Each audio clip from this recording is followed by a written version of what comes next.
Maaga akong gumising para makabili ng isda sa talipapa. Isang peraso ng malaking pompano yung iluluto natin today. At para sa ating rice replacement, bumili ako ng okra. Mahigit 3 years ko nang ginagamit tong aking non-stick pan kaya bumili na ako ng bago. Sulit na sulit to kasi halos araw-araw ko talaga siyang ginagamit. At this time, bumili na rin ako ng steamer. Mayroon siyang 2 free na sandok, pang prito at pang sabaw. Napakaganda talaga nito, napaka-aesthetic at hindi siya malakas sa kuryente. Anyways, ito na yung pompano natin na sobrang mahal. Yung presyo nito, halos 1 kilong manok na yung mabibili mo. Ayun na nga, hiniwa-hiwa lang natin to para pag nilagyan natin ng seasoning, mabilis siyang kumapit.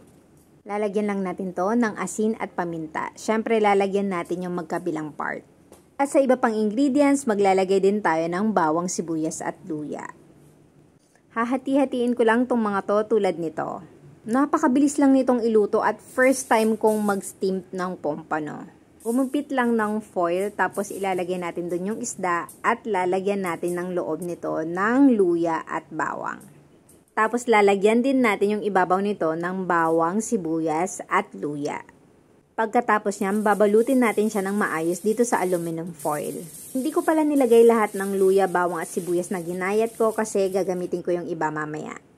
So, hinugasan ko na itong bagong bili natin na non-stick pan with steamer. Lalagyan ko ng bagong kulong tubig.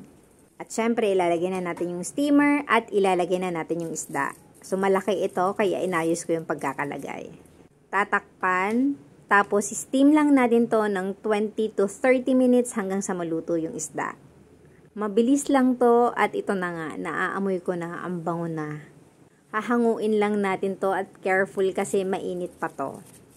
At pagbukas natin, chinek ko, okay na yung isda. Ito naman yung lumang non-stick pan, hindi ko siya tinapon kasi magagamit ko pa rin siya. Naglagay lang ako ng olive oil at ito na yung tirang bawang, sibuyas at luya.